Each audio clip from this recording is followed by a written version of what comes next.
네, 안녕하세요, 귀염둥이 친구들. 자, 이제 문학 6단원 마지막 소단원입니다. 김수영의 눈이라는 시와 김재영의 꽃가마배라고 하는 그런 소설을 보게 될 거예요. 자, 김수영의 눈이라는 작품은 굉장히 유명한 작품이죠. 한번 보도록 하겠습니다. 잠시만요. 오차. 자, 김수영의 눈 같은 경우에는 자유시고 참여시라고 합니다. 자, 김수영 참여시인입니다. 사회의 어떤 그런 부당한 모습들을 그대로 참지 못하고 이렇게 문학으로 표현한 그런 작가다라고 할 수 있겠습니다. 음, 주 제재는 눈이 되겠고요. 이 눈은 여기에서 이제 순수의 이미지가 되겠죠. 자, 순수하고 정의로운 삶에 대한 소망과 부정적 현실의 극복 의지가 나타나는 이런 작품이다. 자, 여기서 부정적 현실이라고 하는 건 60년대 아니면 뭐 70년대 뭐 이런 시대의 어떤 그 군부 독재, 군사 독재 뭐 이런 거 독재 상황을 이제 타파하고자 하는 이런 것들을 우리가 좀 기억하면 되겠죠. 다분히 반영론적 입장에서 해석될 수 있는 작품이다라고 보면 될 것 같습니다. 간단하게 이제 작품으로 바로 넘어가기 전에 특징을 한번 보겠습니다. 해제는 한 번씩 읽어 보시고요.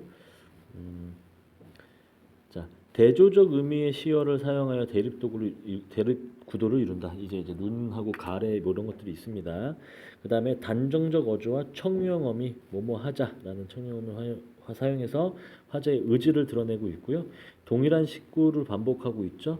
눈은 떨어진다 뭐 무슨 눈은 떨어진다 이렇게 하면서 계속 얘기하고 있고 확장하고 리듬감 형성하면서 의미를 점층적으로 강조하고 있고요. 구성은 총 4연으로 되어 있고요. 살아있는 눈, 젊은 시인에게 눈의 생명력을 본받기를 촉구하고 밤을 이겨낸 눈의 강한 생명력, 젊은 시인에 대한 재촉구 이렇게 나와 있습니다. 45년에 데뷔한 시인은 이제 4.19 혁명을 기점으로 현실 비판 의식과 저항 의식을 바탕으로 한 참여시를 발표했다. 이렇게 나와 있으니까요. 일단 바로 작품으로 돌아가도록 하겠습니다. 꽃가마의 배는 한 번에 다 할 수 있도록 할게요.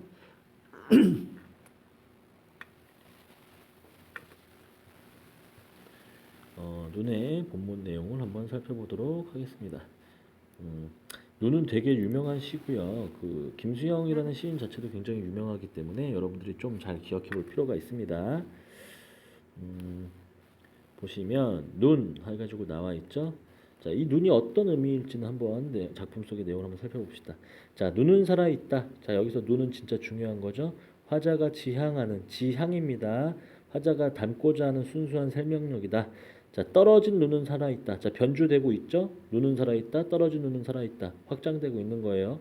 마당 위에 떨어진 눈은 살아 있다라고 하면서 눈은 살아 있다 앞에 수식어가 증가되면서 반복되면서 리듬감을 형성하고 있다. 자, 일단 눈은 순수한 생명력을 의미한다라고 볼 수 있겠습니다. 자, 그 다음에 이제 기침을 하자 이렇게 나와 있습니다. 자, 이 기침 같은 경우에는 자, 현실의 더러움을 정화하고 순수한 삶에 도달하고자 하는 소망과 권유. 자, 기침을 하면 뭘 뱉죠? 가래를 뱉을 거예요. 한번 봅시다. 젊은 시인이여 기침을 하자. 그러니까 이게 쉽게 얘기하면 정신 차리자. 이렇게 보면 될 것 같아요. 젊은 시인은 순수한 영혼을 가진 존재입니다. 자, 그러면서 현실의 무기력함을 극복할 존재고 객관화되고 하자예요. 근데 이런 젊은 시인들이 만약에 잘못된 어떤 사상을 가지게 되고 잘못된 어떤 그 관념을 가지게 되면 어떻습니까? 더욱 더 나빠질 수 있겠죠. 그러니까 이 시인은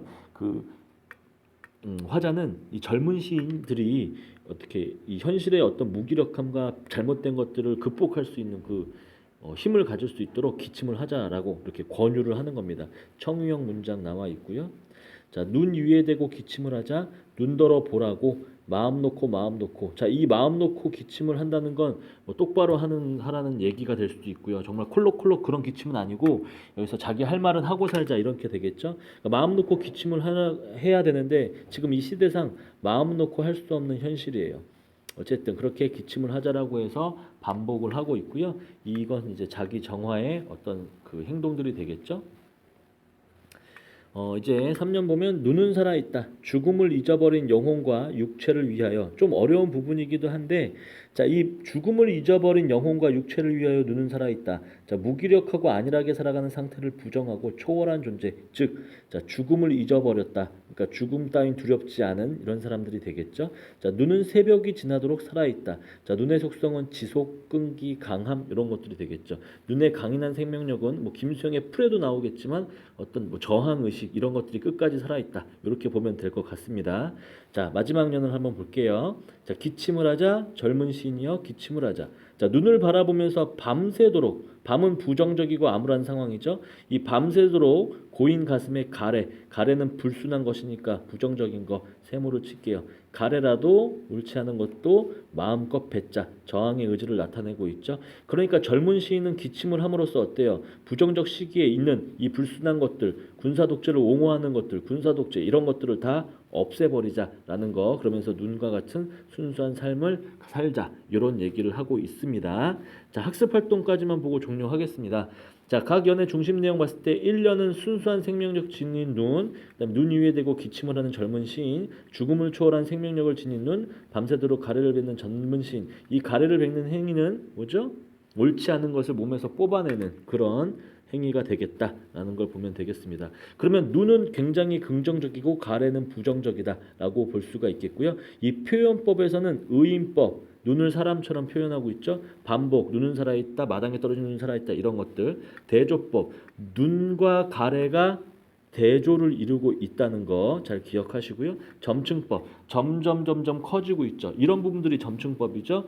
눈은 살아있다, 떨어진 눈은 살아있다, 마당 위에 떨어진 눈은 살아있다. 음악에서 크레센도 된다고 생각하면 되겠습니다. 이게 점층법이고 이 반대는 점강법이 됩니다. 점점 작아지는 거. 어쨌든 점층법이 쓰였다. 이런 표현법 같은 것들도 잘 기억하시고 이로써 눈은 일단 이 정도로 마무리 짓도록 하고요. 꽃가마배로 바로 넘어가도록 하겠습니다. 꽃가마배는 이 소설을 바로 다 읽어봐야 되기 때문에 본문부터 바로 시작하도록 하겠습니다. 네, 안녕하세요 친구들. 오늘은 이제 지난번에 이어서 김수영의 눈에 이어서 꽃가마배, 김주영의 꽃가마배를 할 텐데요. 이 소설은 그 다문화 가정에 대한 그런 이야기를 다루고 있는 소설입니다. 각 출판사마다 꼭 그런 지문들이 하나씩 있기 때문에 요새 좀 사회 이슈이기도 한 다문화 사회를 우리가 어떻게 받아들일 것인지 그거에 대해서 우리가 한번 더 생각해보는 기회가 됐으면 좋겠습니다. 본문 자체가 매우 길기 때문에 본문을 다 읽을 수는 없을 것 같고요. 이렇게 주요 그 핵심 정리, 그 다음에 학습 활동 이거 위주로 보도록 하겠습니다. 보시면은 꽃가마배 같은 경우에는 김재영이라는 작가가 썼고요. 갈래는 소설입니다. 자, 소설은 대표적인 서사 장르죠. 시간의 흐름에 따른 진행을 보여주고 있고요. 보통 우리가 발단, 전개, 위기,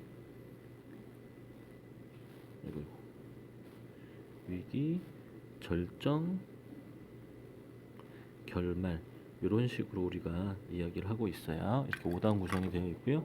제재는 이민자인데요.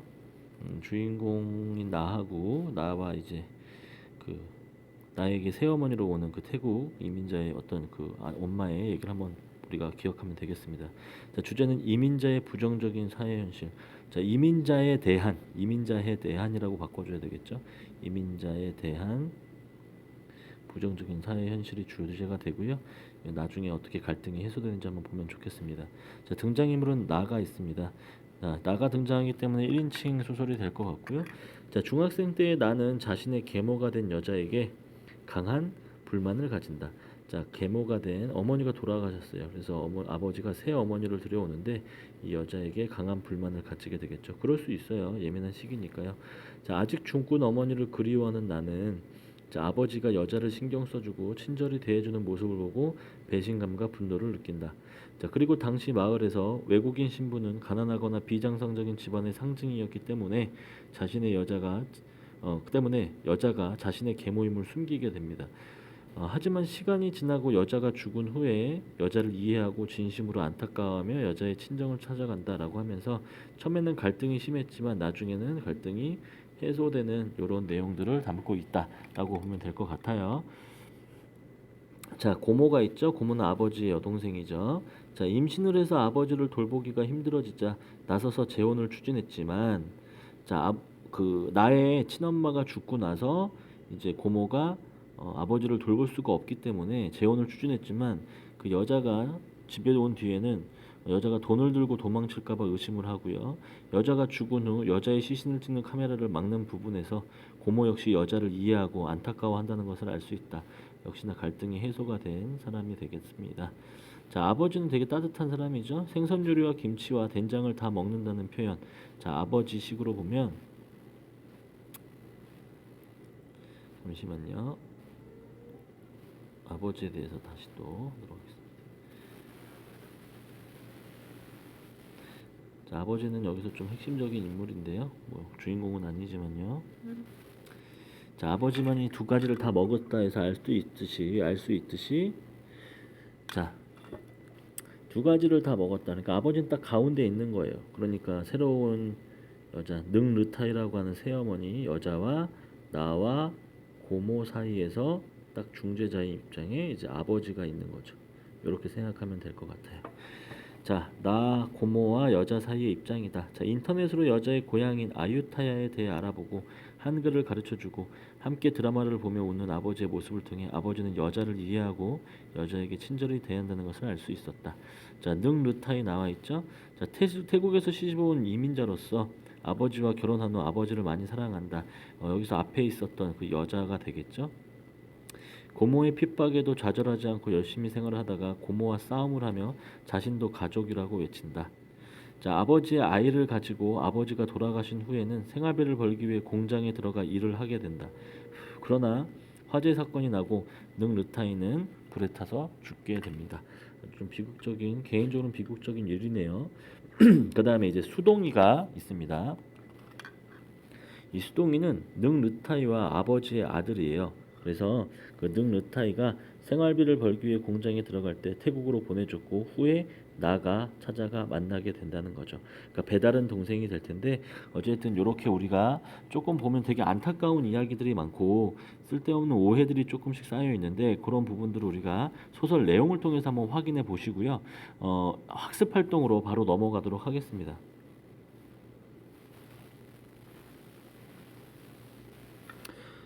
본문 분석은 뭐 이렇게 해가지고 이 중요한 것들 좀 잘 기억을 하시고요. 이게 내용도 내용이지만 중간중간 어떤 상징하는 그런 이미지 관계들이 있습니다. 그런 관계들을 우리가 좀 잘 기억을 하시고요. 너무 기네요. 여러분 한 번씩 읽어보시고 학습 활동 해가지고 이해 활동까지만 한번 보도록 하겠습니다.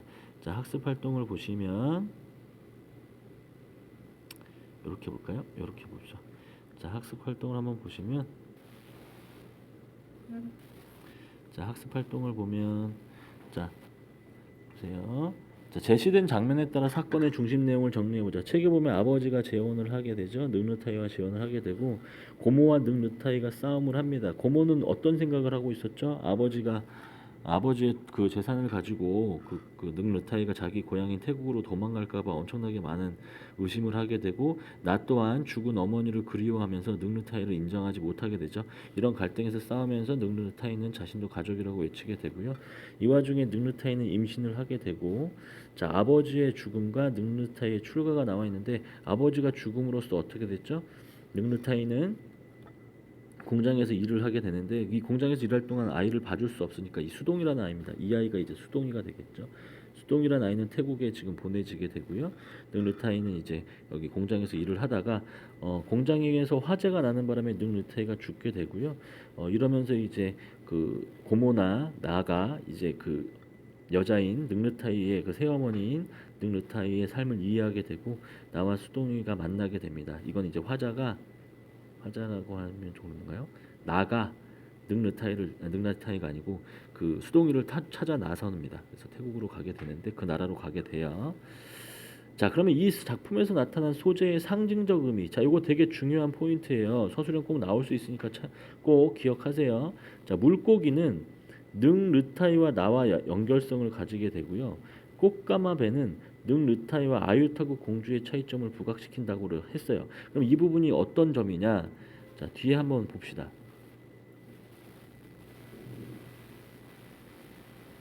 이렇게 보면 조금 더 쉬울 수 있겠죠. 자, 여기서 보시면 여러 가지 상징적인 게 있는데, 자, 이 인물 간의 태도인데 일단 한번 볼게요. 자, 아버지 늑르타이 나 고모 있는데, 자, 이게 늑르타이와 아버지는 이제 서로가 이제 관심과 사랑을 서로에게 주고받는 이런 이해하는 그런 부부 관계라면, 나하고 고모는 늑르타이를 무시하고 의심하는, 그렇게 되겠죠. 그럼 늑르타이와 아버지가 서로에게 보이는 태도를 알 수 있는 사건을 한번 찾아보자라고 했습니다. 여기서 보면 이제 이 부분이 그대로 나와 있죠. 아버지는 저녁이면 여자를 앉혀놓고 한글을 가르치기 시작했다. 마치 재미있는 놀이를 하나 찾아낸 것처럼 아버지는 그 일에 열중했다. 자, 저녁에 학원에서 돌아와 현관에 들어서면 아버지와 여자가 교실에 펴놓은 두리반 앞에서 머리를 맞댄 채 쿡쿡거리며 웃기도 했고, 한글 카드로 알아맞히기 게임이나 받아쓰기를 하기로 했다. 어떨 땐 태국 쌀국수를 끓여 밤참으로 먹었다. 젊은 배우들이 출연해 사랑을 키워가는 드라마를 가까이 붙어 앉아보기도 했다. 자, 그 다음에 아버지는 더 이상 종일 내가 돌아오기만 기다리던 예전의 아버지가 아니었다. 여자와 함께 새로운 행복을 키워가는 듯 보였다. 자, 질투도, 딸의 질투도 있겠죠. 자, 그 다음에 자, 나와 고모가 늑르타이와 갈등하는 까닭을 한번 생각해 보겠습니다. 자, 아버지와의 사랑을 배신하고 태국으로 도망칠까봐 요것 때문에 나와 고모인데, 고모는 이런 부분이 좀 강한데요. 나는 요것도 있지만 나에게는 뭐가 있냐면 죽은 어머니를 그리워하는 마음, 요거까지 좀 더해져야 되겠죠.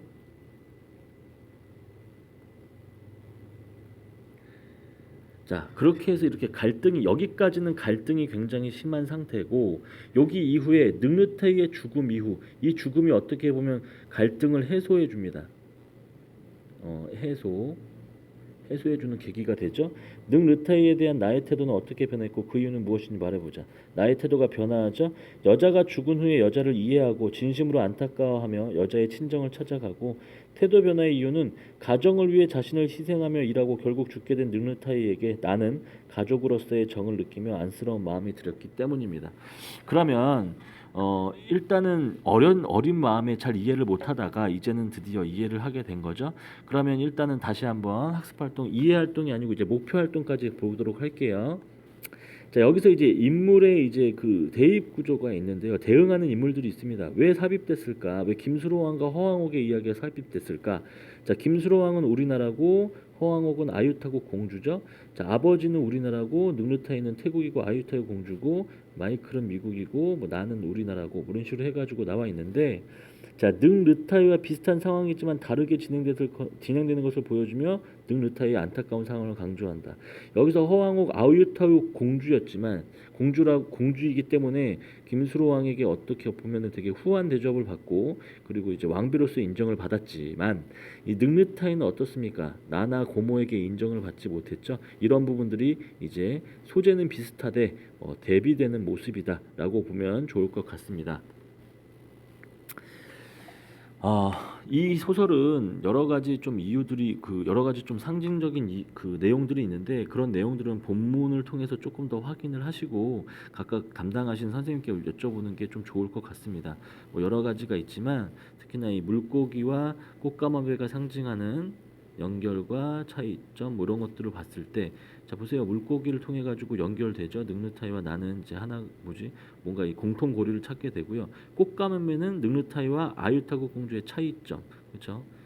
꽃가마배를 아유타국 공주가 타고 왔다면 지금 늑르타이는 이런 걸 타지 못하고 환영도 못 받고 의심받고 미움받고 이런 상황이기 때문에 이런 부분들을 잘 이해하고, 또한 더불어 나아가서 우리 주변에 이제 다문화 가정들이 조금씩 눈에 보이는데, 그런 그 다문화 가정에 대한 어떤 잘못된 선입견 같은 걸 없애는데 좀 도움이 됐으면 좋겠다 하는 이런 마음입니다. 이 작품은 여러 가지 사회적으로 의미가 좀 있기 때문에 여러분들께서도 꼭 잘 확인하시고, 이런 학습 활동 목표라든지 아니면 이런 인물 간의 관계라든지 이런 것들을 좀 잘 기억하시면 좋은 점수를 받을 수 있을 거라 생각됩니다. 오늘은 여기까지 하겠습니다.